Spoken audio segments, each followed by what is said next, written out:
ask the questions and they come back to us and haunt us because the question is this.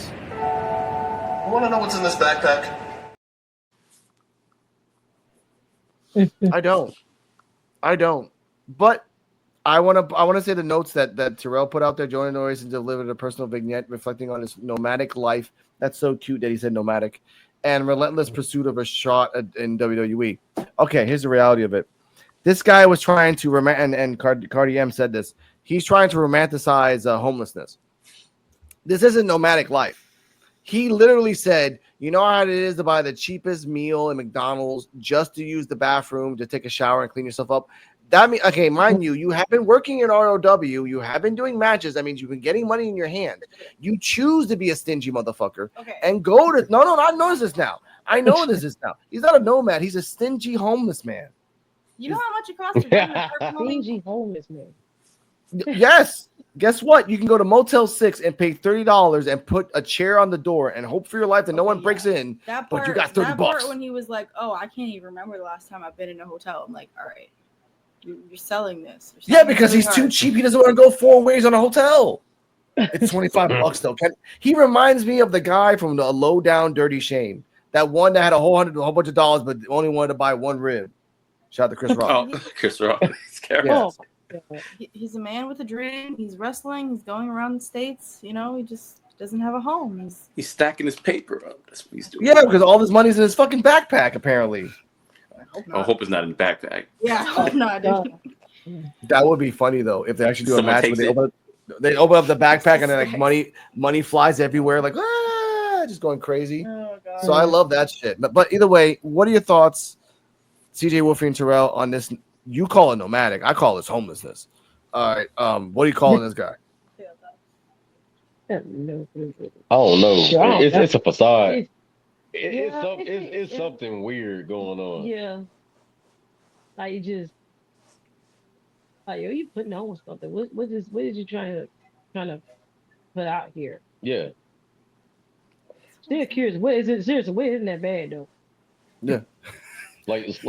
So he don't live nowhere. Like he has no home. Nope. No. He gets the cheapest meal on McDonald's menu. To use the bathroom. He goes to different places just to use the bathroom, and I know what that's like. I know what it's like to have to struggle and start over and not be able to, go to your home and stuff like that.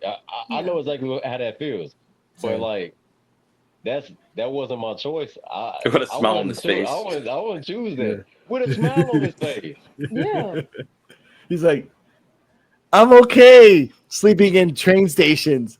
I'm like, you shouldn't promote that. There are people watching this, and they're gonna be like, I'm gonna be like him.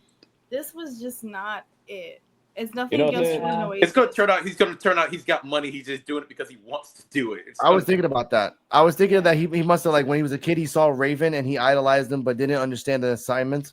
So he's just like, I'm gonna be Raven. I'm gonna be a bum. Like, no, Raven wasn't a bum. And the other Raven thing was just a rebel. Okay, so I mean, being the opposite of what Alex said, the thing I'm thinking is like, okay, so WWE is openly advertising the fact that one of their employees is straight up homeless. Yes. Does that mean that's how badly you're paying the people that work for you? No, they're homeless. They'll save their asses. Like, we give them a check. We don't know what he does with that check, and he passes his drug test every single time. So ultimately, we really don't know what the hell he does. Like, I hope they even do a drug test. Like, we need to do a drug test, dude. Like, oh, I'm clean, and like, dude, this is more interesting than Zeta Steel. They're going to do a backpack on a pole match. Watch. Yeah. You know what I think it is? I think it's psychological. I think it's deeper than what we know. Yeah. Maybe he's afraid of being broke. So he's calculating every single step he takes in life, but it gets to a point to where it's like, okay, we should be concerned because you don't want to at least get an apartment. I mean, hell, you got enough money to build an underground bunker to live in. Like, what you need, privacy? Remember, he is a 10-year vet too, so it's like maybe like you were saying, the afraid part of it and stuff. Like, hey, I've been in for 10 years. I'm just in the vault. It's kind of scary. So it is kind of scary, dude. If you're gonna do the Rambo thing, then fine. If you're going around Canada, Mexico, and America wrestling, find forest and make little tree bunks there. I don't fucking know, but honestly, like, it's fucking, it's weird. John Rambo. He's gonna be a John Rambo. But let's move on because we're talking about John. We will talk about Jordan Oasis and the what ifs for hours. Or maybe quite interesting. You know what? A better gimmick would have been Survivor Man. Yeah. You know what I'm saying? Yeah. That makes more sense. You know, like I live in the wilderness. I fucking hunt deers and shit. I'll be killing them motherfuckers. And I'll be eating them hoes. I'll be putting them in a motherfucking. I'll put them in a bonfire, grill this shit. You can add on to that and do like a millennial Survivor where he's like, oh man, this fucking box lunch is really cold. I'm like, I got you, bro. And then he just goes outside and makes a stove and makes a fire right then and there in the parking lot just to heat up your box lunch. Just like right there. That's it. Like I got a whole bunch of MRE packets, dude. I got that shit from the fucking from Goodwill. They're just throwing that shit away, bro. Give me that. It's funny. I actually have some MRE packets. I do too, sir. I'm in Florida, so I do too, sir. Oh my god. Yeah, those MRE packets come in handy. They do.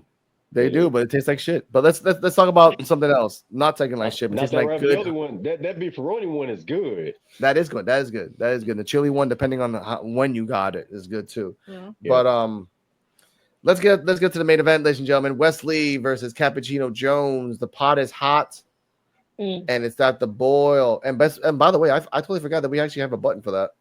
Chewy, the pot is hot tonight. It is extra large.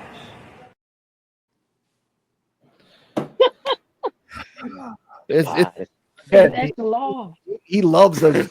He did say the pot is hot. He loves saying that shit. I don't know why. That's his He's gimmick. gonna get that over. Yeah, he's trying to get it over. Gimmick. He's working the gimmick too damn much, actually. Back and forth, fast-paced action. 2 minutes in, exactly 2 minutes. Thank you, Terrell, for this. There was a beautiful drop kick that was landed on Wesley's face. Just perfect. Wesley was bumping for this motherfucker. He was bumping for this guy. So I want to put that out there.